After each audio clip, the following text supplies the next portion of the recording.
before I go into more detail about today's event, I'm going to hand over to Sian at Mansfield Museum. Mansfield Museum are our in-person hosts today, so a huge thank you before we begin for helping us to facilitate this event. Sian's going to say a few words about the museum and provide us with some basic housekeeping information for anyone that's with us in the building.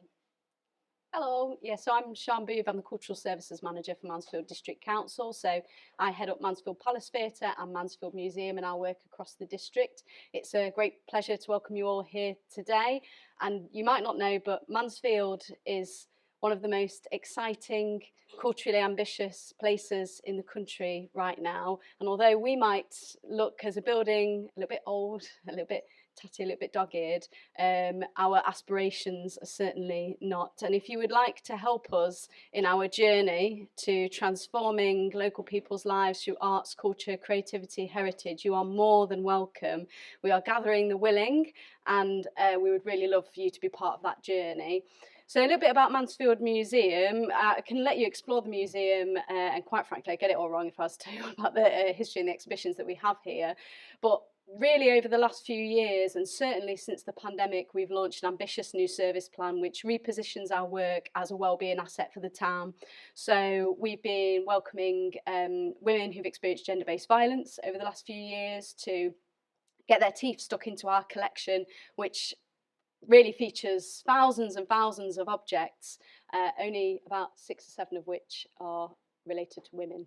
So we're addressing our gender bias throughout our work in our collections. We're also doing some research on decolonisation in our work, and that's really kind of been inspired by our work on Windrush elders that are living locally. And we also are doing a significant project to increase the representation of people with disabilities in our workforce, our collection and our visitors. And that includes employing more disabled people in our workforce, having more disabled volunteers, but also unearthing lots of history and heritage about disability locally. So they're just a handful of projects that are the sort of thing that get me out of bed in the morning. They're also the sort of thing that keep me awake at night. But I am hugely thrilled to share them with you. And if you'd like to know more, obviously you can get in touch with me around today. I've got a couple of things that I thought you might want to take with you for the rest of the day. So although you come here from all over the region,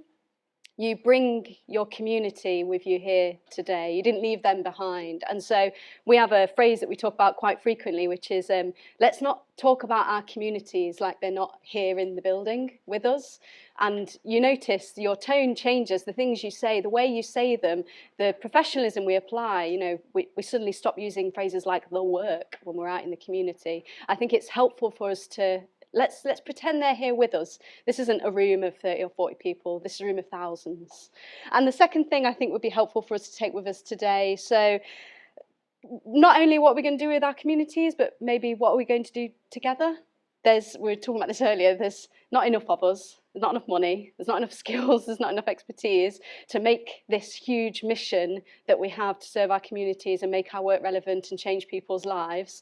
So how are we going to pool our resources and really remove those distinctions and barriers, because communities don't know the difference from me, from the person that fits their gas fitter to First Star or to anybody else. They see us all as one thing. So when we mess it up for one, we mess it up for us all. So how are we uniting together towards that single purpose? And I'll leave it at that and hand back to Colette. Thank you, Sian. That was, a really inspiring start. And as Sian said, she's going to be in and out throughout the day. So if you're here in person, please grab her. And if you're online, please do, contact Mansfield Museum and the service to have a chat if you've got any ideas or questions. Thank you so much. Feel free to sneak off. So again, welcome everyone to this discussion day, which is for artists, arts workers and organisations, with a focus on those based in Ashfield, Bolsover, Boston, Chesterfield, East Lindsey, North East Derbyshire and Mansfield. These were identified as priority places in the East Midlands by Arts Council England in their delivery plan for 2021-24, areas that they are prioritising working with, having previously provided them with lower investments. This forum will focus on exploring place-based fundraising, especially around these priority and levelling up for culture places, but not exclusively, And the ambition for the event is to build confidence and understanding around fundraising avenues and partnership working within the region. This event is part of a long-term CVAN East Midlands project and will address some of the key findings from recent research into strengthening cultural and creative opportunities in these localities with an emphasis on funding. This is a partnership project with Arts Fundraising and Philanthropy, who have generously supported us through their network funding scheme. Before we begin properly, I want to thank everyone who's helping us to realise today's event, just in case we don't have time at the end of today. So I want to thank firstly Jim and Tom, who are providing tech support for the event, helping us to present the forum both in person and online, as well as creating a recording which will be shared via the CVAN East Midlands website soon. I want to thank Mansfield Museum for hosting us, Primary Nottingham for loaning us the kit we're using today, Patchill's Pantry, who are catering today's event. And finally, to thank them in advance of speaking, we've got Saad Eddine Said, Mandy Fowler, and Carl Greenwood. I want to thank them for being here today and for their generous contributions to this discussion that we're going to have together. Their full bios can be found on the schedule and on our website. And where relevant, presentations will be shared with today's attendees as a PDF format via email afterwards, in case people want those as resources. So now, without further ado, I'm going to hand over to our first speaker for today, who is Saad. So Saad Eddine Said is going to speak on the importance of partnership working. Saad is the Artistic Director and CEO of New Art Exchange in Nottingham, Chair of CVAN East Midlands and Co-Chair of CVAN England. Saad is a curator who initiates and builds bridges and creative partnerships between local communities, artists, activists, social interpreters, innovators, cultural organisations and governmental infrastructures. So Saad's going to speak for a little bit. We're going to have something hopefully quite conversational. After that, we will pause for lunch and we'll pause the live stream.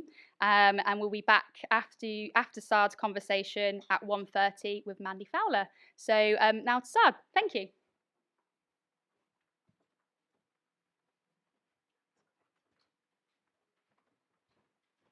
Thank you, Colette. Hi, everyone. As Colette said, my name is Saad Eddine Said. I'm the CEO and Artistic Director of New Art Exchange. I was hoping that this beginning of the conference would be more of a conversation. So I'm going to talk for a little bit, just give a slight background about myself and hoping that we can all contribute into this conversation. But before that, I just wanted to say thank you to Colette. Thank you to everyone who's made today possible. I know it wasn't a straightforward one and we had to delay it, but today we're all here and it's fantastic to be surrounded with so many amazing people. So the conference idea came from the will to have a conversation around the change that we want to all have and see through culture. One has to be reflective about the last couple of years, and it's true that culture has had a huge hit.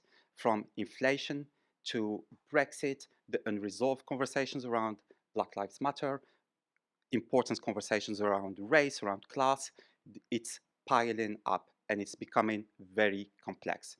And therefore, we do think that building partnerships that are smart, efficient, mission-led could be one of the strongest tools that we can build together to go through this. And as we are starting this year, it's very important to, again, step back and look at the new NPO cycle, look at the promises that we have done to ourselves through the last couple of years, the conversations that we had, what we've signed off to our NPOs, to Art Council, to our funders, but also the expectations that we are having. And we are seeing a lot of exodus of talent, especially from protected characteristics. So it's very important that we don't only talk, but we also make sure that we are actioning and we take ourselves accountable. So a slight background about myself. I came to the UK around 6 years ago, but before that I spent around a decade and a half exploring something called the city takeovers. And it was a curatorial approach where we would go for each year or two to a different city, a different country around the world, and we would work with a specific community around a specific issue that they are facing, and exploring how we can build a network of artists, entrepreneurs, activists, local politicians, public and private sector, but also with local, regional, national, and international artists. that process would take between a year and two, and we would finish with a big festival. But at the heart of it, the exploration was around how can you build a very well-crafted network around communities that can support them to lead the change that they want to see. So it's with this curatorial approach that I came to the UK, and through the last 6 years, I've been exploring how you can deliver that within organizations, which is slightly more complicated because organizations do work within a framework that allow you less freedom.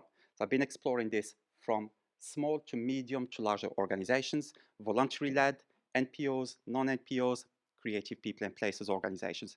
And each one of those have been quite different. And I know that until today, with trying to build that expertise in terms of how do we deliver change that is led by communities, led by citizens, through networking, through creativity, it is becoming slightly more complex because we are in this really dynamic situation where we can't really foresee what the next couple of months are going to bring, what the next year is going to bring. So we need to be slightly better at kind of like exploring that further. So today, I want to have this conversation from my position as someone who is leading a venue. If you haven't heard, New Art Exchange is the biggest gallery in the UK who is completely focused on artists and communities that are from global ethnic majority. And we have had the results of our NPO a couple of months ago. We are very fortunate and very privileged to have received one of the biggest uplifts in the UK, which means now that New Art Exchange is the most funded gallery by Art Council in the region, the 5th most funded gallery in the UK by Art Council, and the most funded gallery in the NPO, not only gallery, the most funded NPO in the portfolio that is led by someone who is from global ethnic majority. Obviously, this is really amazing, but we are very humble in terms of, yes, we have built a vision that is completely built around partnerships. We have a clear ambition that within the next 3 years, NAE will become a national model of citizen-led galleries, which at that level doesn't exist yet in the UK. So we have set great ambitions for ourselves.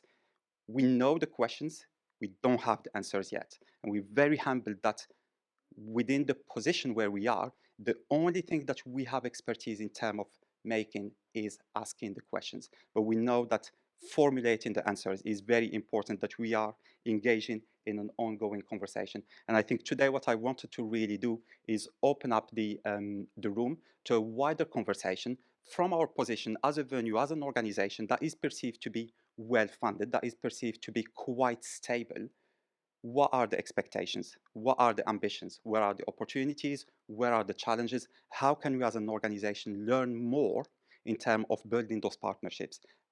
So I would really invite the room and our guests in the streaming to either ask questions, have comments, feedback, and then hopefully we can talk through the next half an hour about how can we build better partnerships, more efficient, smarter, mission-led, and how can we really shake the cultural sector.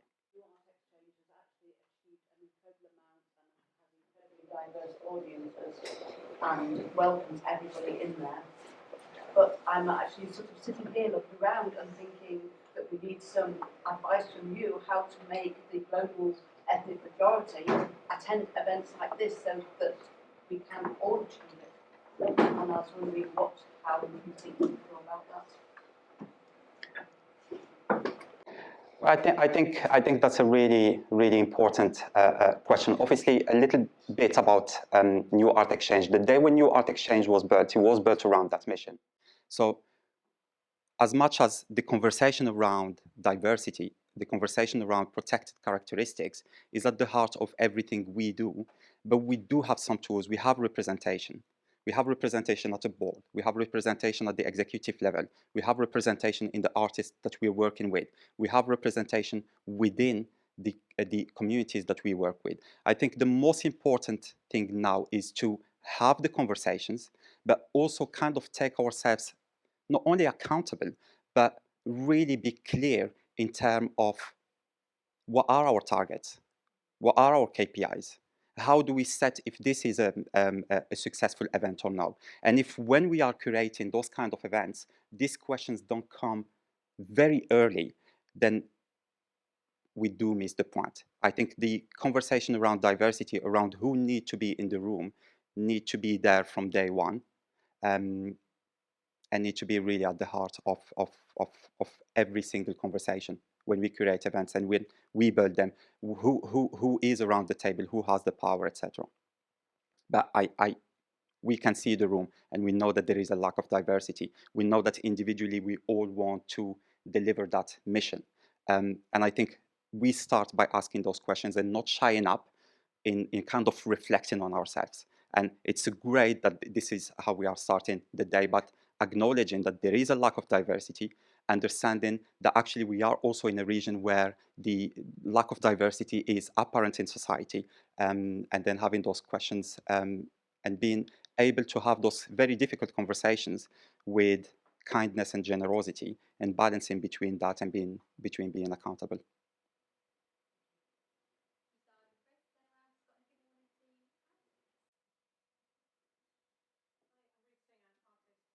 Artist development consultant.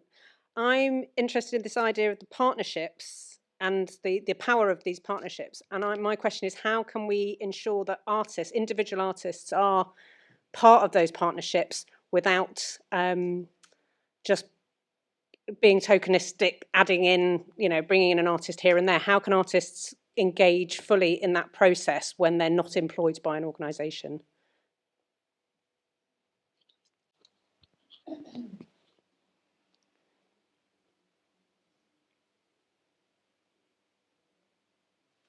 I think those are, again, really today, we are having an opportunity as a sector to kind of reflect on how we function. I think at the end of the day, if you don't have the artist at the heart of everything you do, sitting in your board, being able to influence the program that you're putting out there, it's not just a value-based conversation. It's basically a survival conversation for organizations. And I think at the moment, if organizations are missing that, they are going to become very irrelevant very, very quickly. I think that's also really, really important, that we can't always just push the conversation through values, because we have been having those conversations for more than a decade. We know who are the organizations that are signed off to that journey. And we can have those partnerships and make sure that we strengthen each other.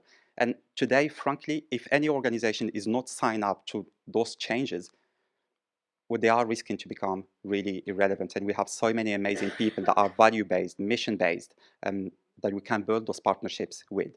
I think we can only inspire change. We can become very innovative and very exciting working together. And if someone doesn't want to be part of that journey, really, we can't do much to them.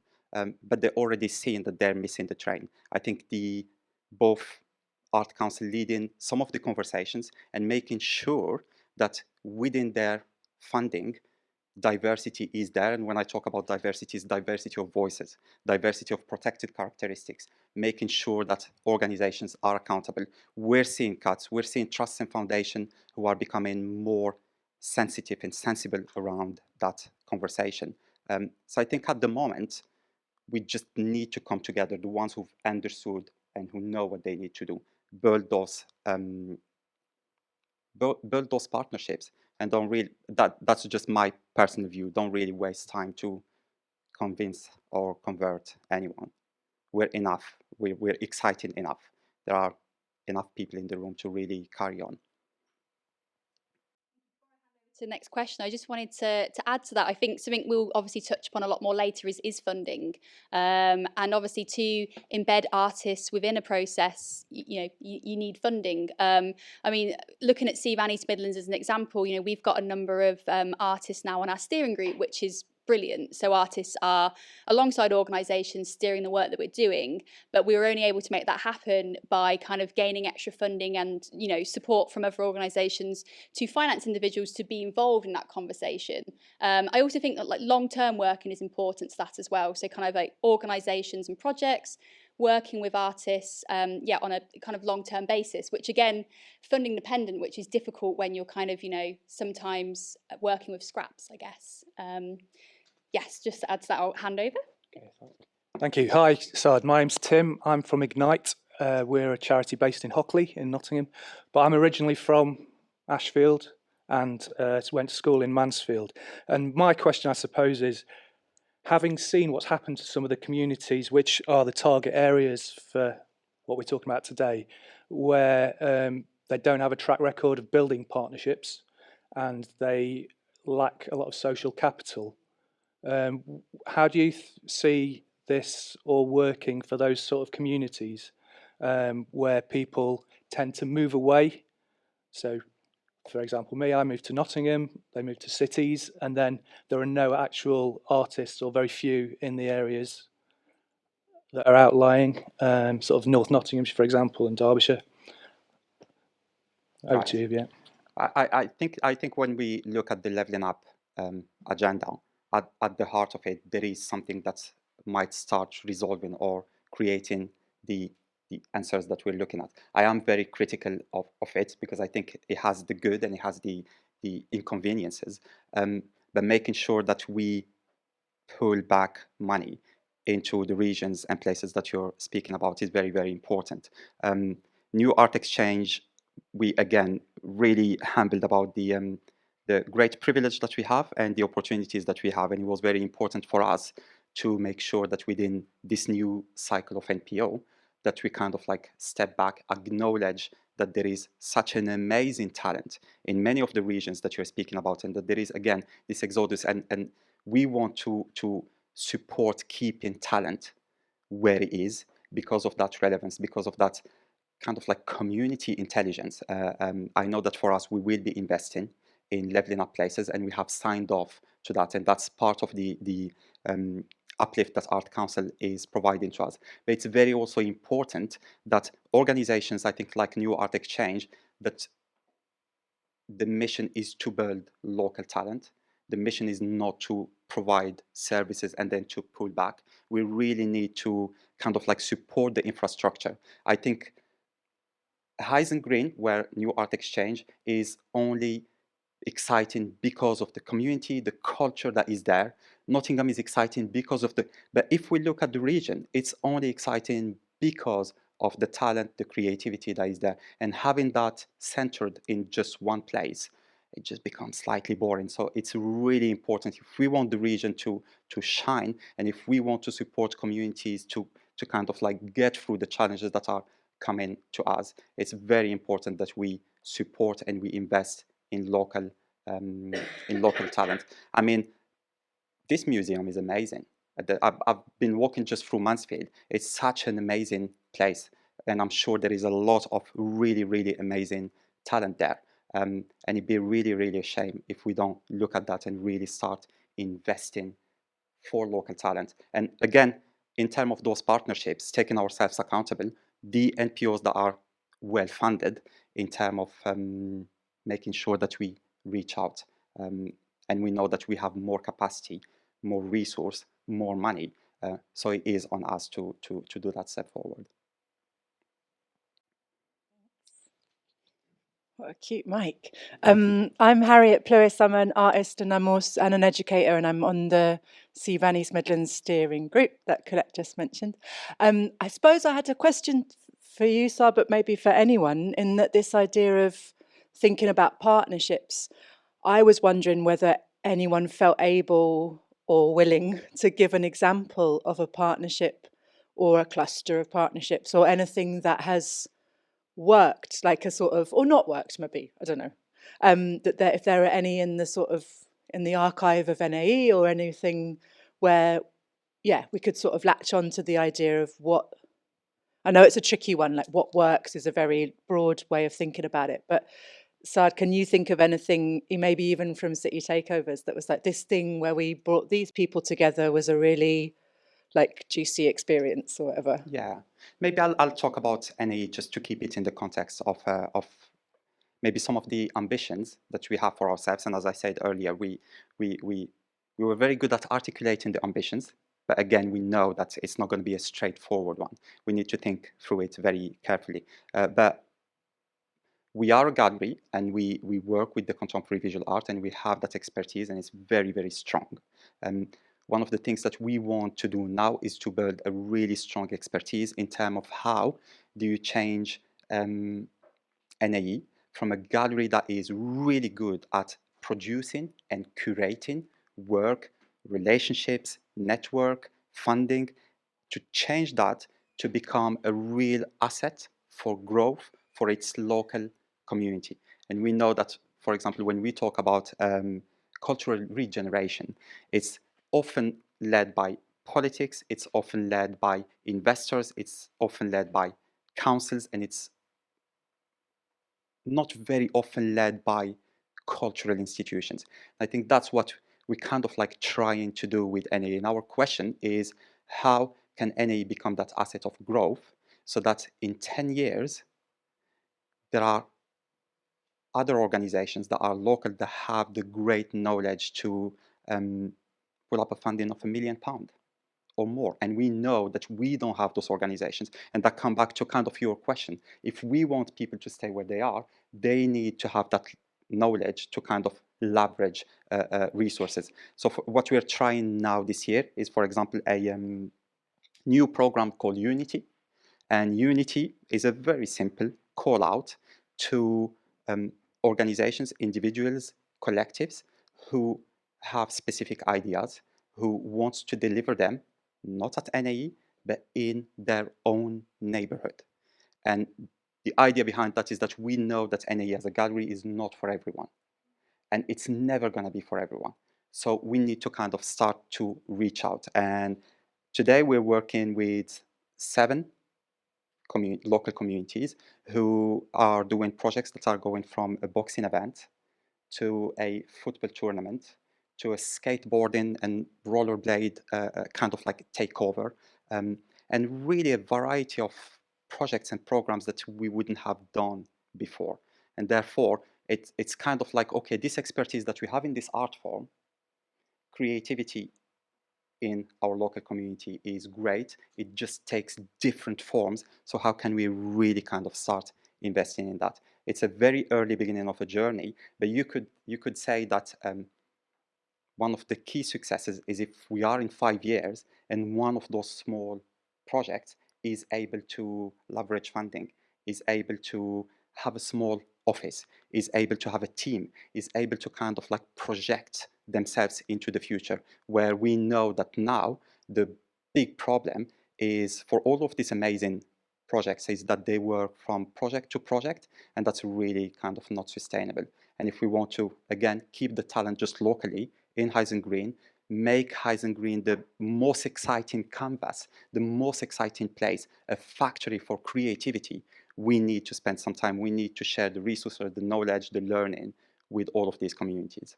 So that's slightly a kind of like change in terms of how we're looking at partnerships. Add to that as well, it's about sharing of resources, be that kind of funding, knowledge, learning, or space. I mean, an example of something that I'd worked on in the past, I worked at Mansions the Future, which was an Arts Council Ambitions for Excellence project in Lincoln City Centre.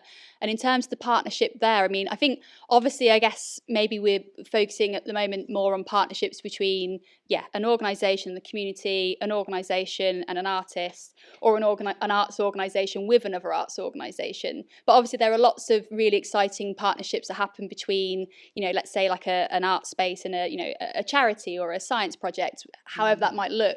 At Mansions of the Future, the partnership was really with Lincoln. And what we did was we had this amazing building. It was an accessible, welcoming space. So we opened that up for free use. We had something that we called a takeover program. Anyone and everyone was welcomed into the space to use it for, cultural, educational, creative activity. At its height, we had over 70 different individuals and groups utilising that space on a regular basis for free. And, that's what we did. We just facilitated that. We didn't curate it in any way. So we had space. So that's what we, that's what we provided, and we, under the acknowledgement that there were already lots of really exciting, creative, things and individuals happening or living in Lincoln. So we just wanted to basically platform and publish that. So that's what we were able to do. But again, it was short term. We had funding for 3 years. That project came to an end.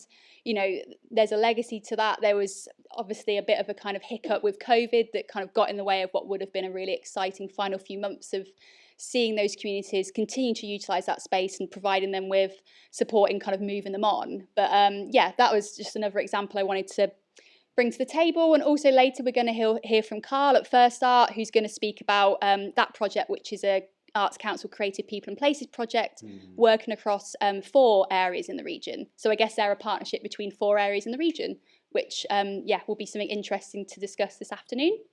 Yeah. Next. Can I just Yes. add one to this? It's also which for me are the strongest and the most important partnerships is the strategic ones, where it's not about an outcome, it's not about a takeover. It's really about how can we come and create a strategic partnership that will then open up the door to more resources. And I think when I started this conversation, it was really about that. How can we be more efficient in terms of those strategic partnerships that at the heart of them have a couple of goals. The first one is to make more impact, to magnify.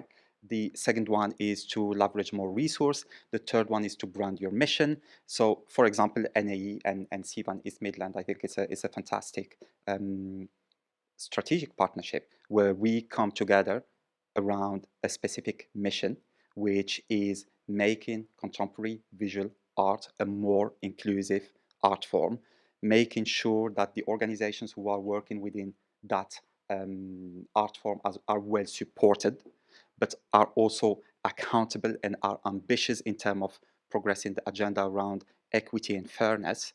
And therefore, it becomes something that is much stronger. And we are so inspired by that partnership that we want to invest more in it. We want to kind of like support the work that Colette, the steering group, and everyone is doing. And those are, I think, extremely, extremely important. And if we become better at those, we can really make a lot of impact and a lot of change.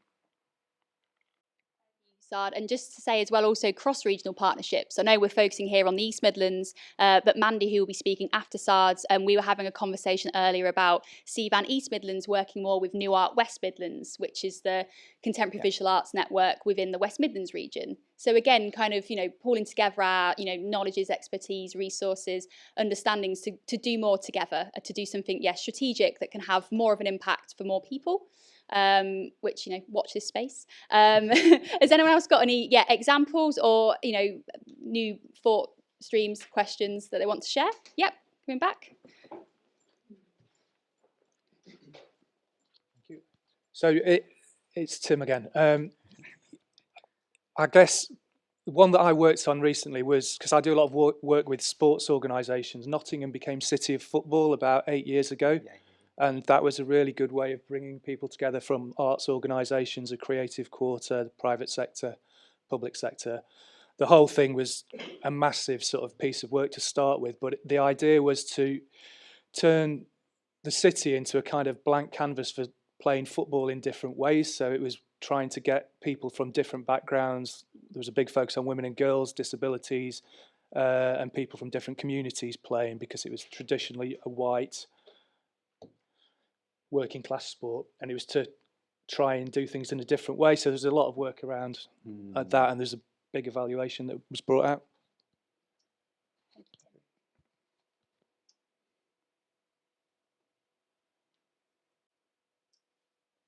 Brief pause for questions. I think it's important as well to kind of, like you say, to keep having those conversations and sharing those kind of evaluations. I think sometimes a lot of these things happen behind closed doors and internally, particularly with regards to those strategic conversations. So where anything's kind of being evaluated or reporting on, sharing that more widely with, our colleagues in other organisations and working kind of, freelance to kind of look at, what's worked, what hasn't worked and why. And again, as Saad was saying, quite often it's the, the larger organisations, those which are more funded, often based in the larger cities who, have the resources to deliver these projects and therefore to evaluate them. And again, in doing a lot of that, legwork and not sharing it, it's a kind of a waste, isn't it, really? So in being able to share that more with, smaller organisations or projects or even individuals with exciting ideas, then, they're already saving them a lot of time. And again, it's about sharing those resources. The money's already been spent, the evaluation's already happened. You know, if we're sharing that more with more people, then, you know, it's yeah, spreading of the wealth, I guess, and the understanding. I think where the challenge there is that, yes, we are capable to do these evaluations and to share them, but there is also a lot of, for me personally, I'm taking my NAE hat away. The most exciting work that is out there is in the localities, in those kind of like small, sometimes not formed collectives, voluntary led. And yeah, the question is, how do we then make sure that there is that learning that is coming also from them, and reshaping the way we function? Because I think there are a lot of really amazing models that are working in a magnificent way. They're just not articulated, and that intelligence and that talent and that knowledge out there. The question which I don't have an answer to is, how do we make sure those huge organizations that are sometimes very slow and not dynamic, because the way we work and the risk register and all of that, those communities are a lot more dynamic, and therefore the question is how do they gather, what is their kind of like model of governance, where I think there is a lot of learning for us to do. I'd be interested, oh yeah, but say if there's any artists or arts workers in the room that have any thoughts on that from a more individual perspective as well, where those kind of partnerships in organisations have worked for them. Go for it, Marion. Hello everybody, I'm Marion. I work at the Hub in Sleaford, rural area in the middle of Lincolnshire. So I just wanted to add a really fantastic project that we hosted earlier this year, which was our first festival after a long time. We got funding from the district council. They sort of didn't have the know-how how to pull that festival off in a really, really short time. So we did it with a very small team, and because we wanted to really get everybody involved, we did it with a consultation with all the groups that we've worked with over the past 20 years, with getting the businesses involved and everybody else we could think of, and we brought them all together into like a consultation period, and we decided together what we want, how we're going to call it, when we're going to do it, and how everybody can get involved. We gave them sort of different pathways of money and funding, so they could come to us, and we were holding little surgeries and getting local artists involved, but also had commissions out to artists from further afield. And we really, I guess we were also really lucky because we had the most amazing weather, and it was after the lockdown, everybody was absolutely ready for a social sort of come together and party, and it all worked fantastically. It has made us change our model to all of our future events in that way, that we would always start off with that consultation. I think we worked with 40 partners in the end, over 40 partners. In a really small market town. It's a small market town, and it was, I think it was an uplifting event for everybody involved. It was like a takeover, wasn't it? It was like a takeover, yeah, it was brilliant. And I think you really sort of feel the pride and the, you know, the people who are involved because they want to be there. They are there all the time anyway. That it's their town, you know. They should have that voice. They should make something happen in their back gardens if they wanted to add to the festival, to the feel of the day and the week. So I think, yeah, I think it's a really lovely model, and I see that is the change for the future that we all see now as arts organisations who have been working for a long time, that arts development directly in the community is really the start of something that can be a long-term relationship for a long time, and then you maybe create new groups out of there, and new people come together on a regular basis and create more and more and more. And yeah, I could say more and more. That sounds amazing. Thank you. Yes. Slightly different point. Hi, I'm Lucy. I work at the Hub with Marion, but I also have a freelance creative producer practice in another district, which is one of the Arts Council's priority places. It's called East Lindsey, and it's right on the coast of Lincolnshire. It's a long way away from everywhere. There are no venues in East Lindsey. So finding the centres where the things start to happen, and then reaching out to the artists and the practitioners and the musicians and everybody else who, as you say, they always live in places. But when there are very few venues, there is a publicly funded NPO festival that happens every summer called the So Festival, which is brilliant. It's an international festival, so they bring a lot of artists in. And I think their model, well, we know their model is going to be changing over the next NPO round as they're looking at democratising the festival and getting a lot more local people involved in the programming of that.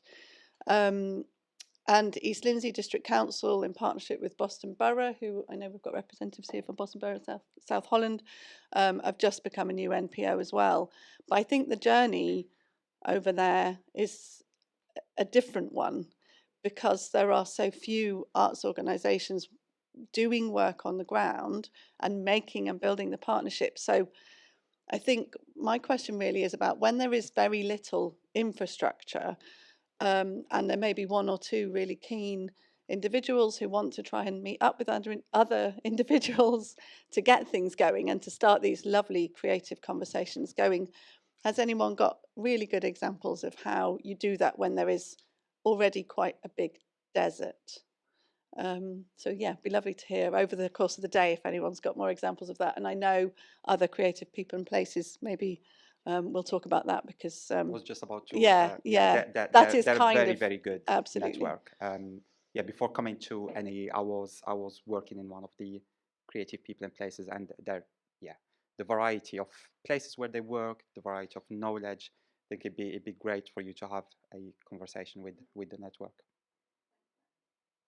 Thank you. A really important point there, sorry, about obviously it's not one size fits all. What works in one city, area or region wouldn't necessarily work in the other because of the differences, like you say, around infrastructure, rurality. Transport is extremely important, and that's something that we've discussed today.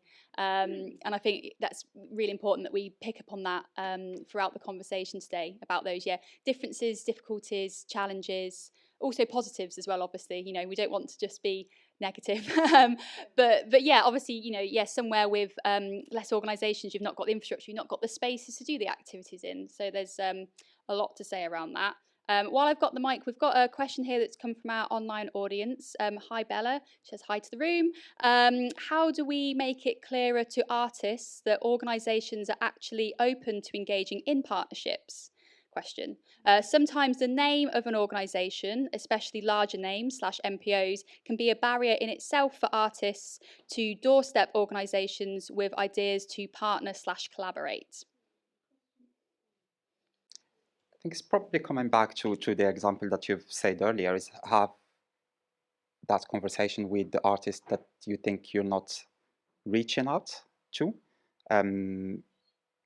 Pay for their time and engage with them to provide you with the kind of answers, because we have a lot of kind of assumptions that are sometimes not really true. So it's important that this kind of responses are coming from the communities, the artists that you think you're not engaging with. Just to say, there is more to that question. My phone hasn't updated it, so I'm going to read it off Jim's screen here. So Bella added, unless you already know this is normal industry practice, it can be daunting for artists, especially those starting out or those with non-art school backgrounds. And thank you so much for the great start.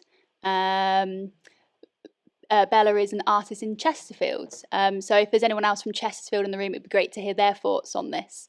And someone said such a great question there, especially the importance for these kind of activities in Lincolnshire.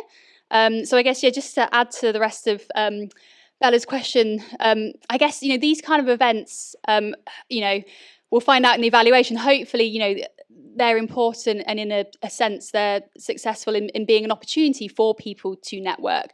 But again, we understand and acknowledge, looking again at the room today, that not everyone can access this event, not everyone knows about this event, not everyone feels comfortable coming to this event. So I think it's important that organisations and networks find more ways to connect people, to help people build confidence, and to, I guess, to also support organisations, because to put all of the emphasis on the artists would be wrong. To support artists to feel more confident to approach organisations, we need to think about how organisations themselves can learn how to become more approachable, how there can be faces to that organisation, not just these kind of big scary names and kind of acronyms like NPO, so that artists feel that they know who's there and who they should reach out to and what their role is, and that they're speaking to the right person and that they're going to be heard, I guess. So yeah, if there's any more thoughts on that, thank you so much again for your question, Bella, and for joining us online. Just going over to Carl. Hi. Hi.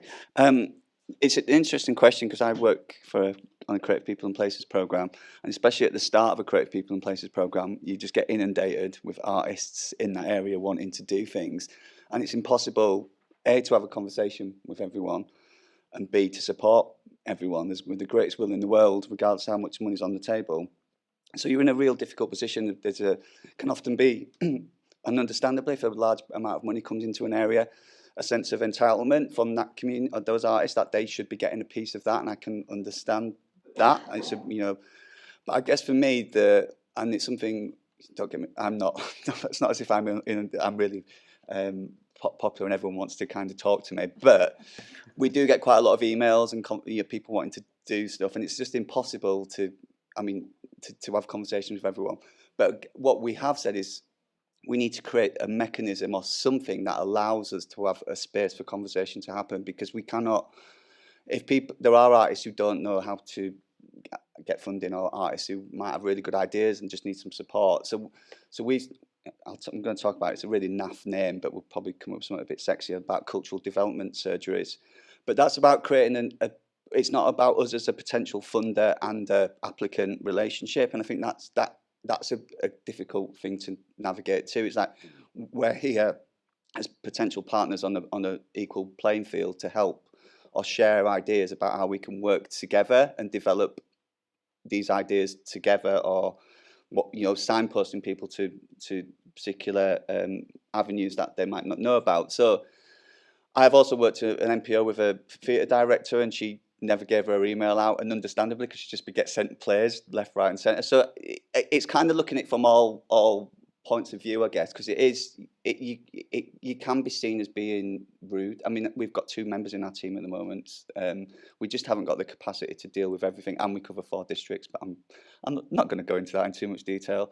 But yeah, but it is, I think for me, it is about making sure that you create at least some space for those conversations. So if someone does email you with an idea saying, can't talk to you now, but we have a surgery taking place next month, why don't you come along to that? So that's what we've put in our business plan, because we're aware that there are certain conversations we're not having with artists that we've picked up on. So I said that in a really long-winded way, but.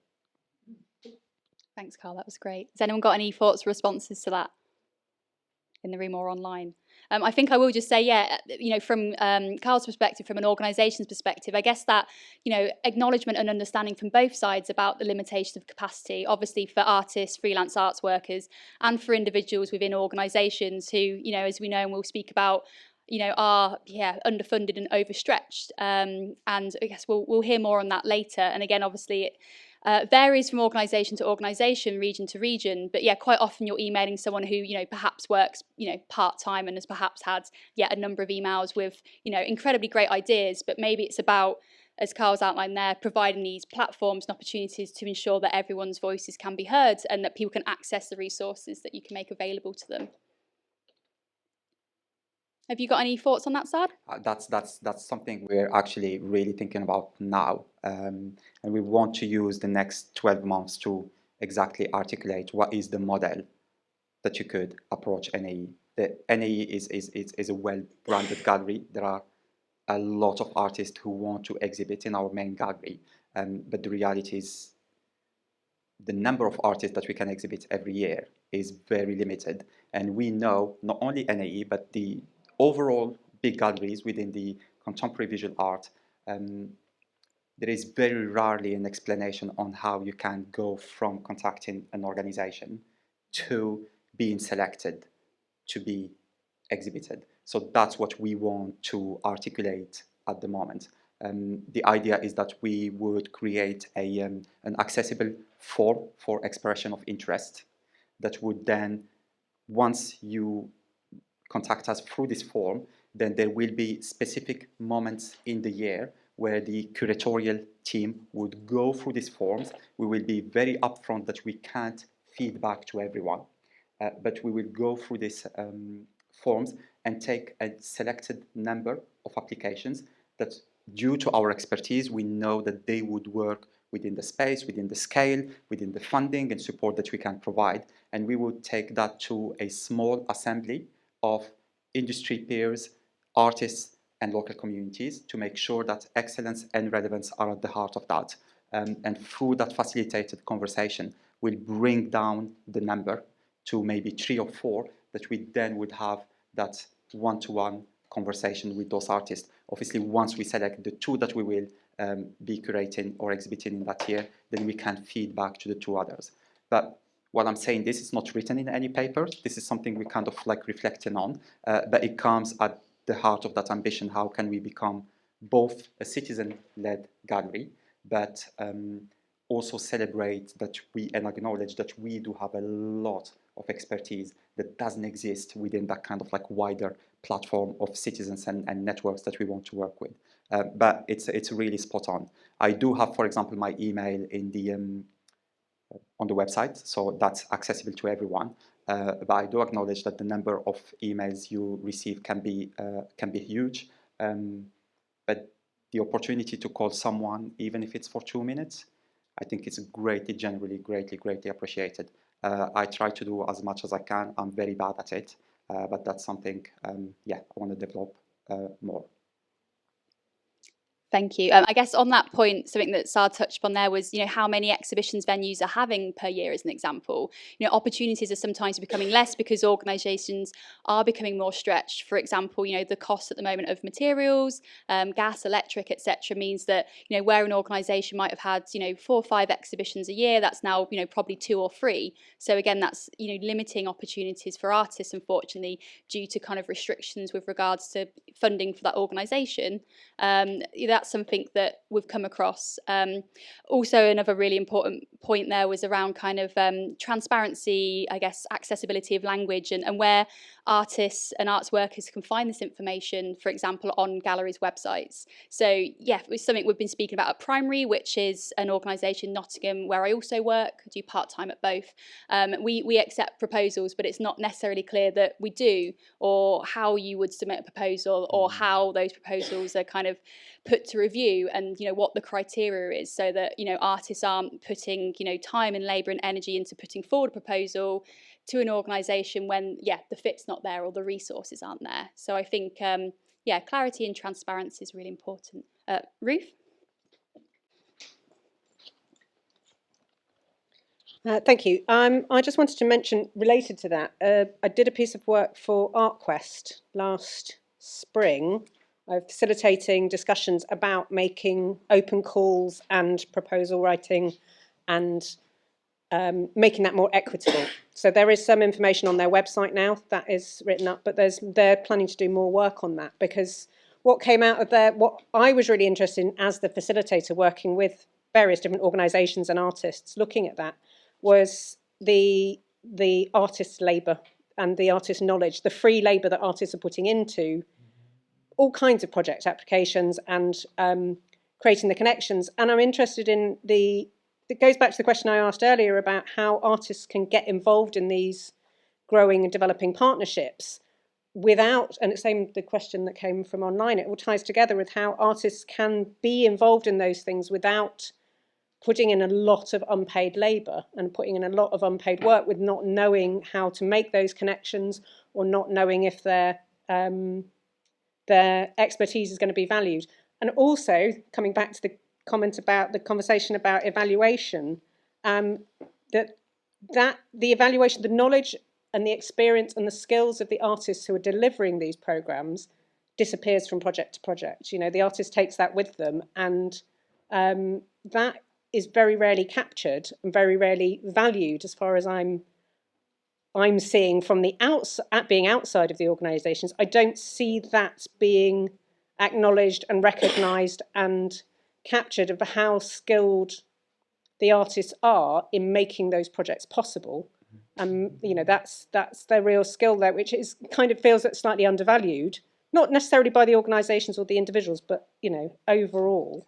And I think all of those things tie into the amount of work, knowledge and expertise that individual artists have who are developing and delivering these projects, which kind of, you know, it just gets lost. You do a project, you finish the project, yes, it's evaluated, nobody looks at the evaluation much, and it isn't about the knowledge of the artist. That's not what's being evaluated, or the development of the artist, the learning that the artist has gained from working with a particular group or with a partnership with an organisation, and all of that just disappears. And I think that's a real loss of knowledge. I think it's a real mistake that the way that the sector works is that is not valued and captured. It's a lot, sorry. So all really good points to reflect on. I want to pick up on one that is all the time in my mind. It's exactly the labor of artists, not who are working with you on the project, because obviously if they're working with you on the project, then they're paid on that project. But it's really, if we want to be as inclusive as possible, then we know that artists do a lot of work prior to. So yeah, and it's complex. I don't have an answer to it. And obviously when you have that, you have the need is growing in terms of the artist, especially with protected characteristics. And then you have funding that is going down, inflation. So it's quite complex, but this is a very, very important question. This is why we're seeing now such an exodus of talent, not only artists, technicians, all the creative minds in the sector, especially again from protected characteristics, are leaving the sector, and we're losing such an amazing pool of talent, which is bringing a lot of excitement to why culture in the UK is such an internationally recognized creative sector. So yeah, I unfortunately don't have any answer, and I don't know how as a sector will respond to this, but it's definitely an important one.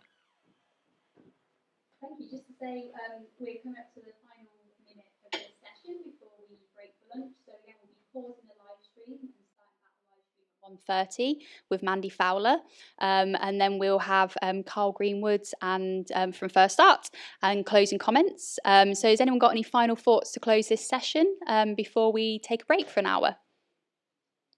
No, I'd just like to take the opportunity to thank Saad and everyone online in the room for contributing to this lively discussion to kick us off. And we'll see everyone again at 1:30. Thank you very much. Thank you, everyone.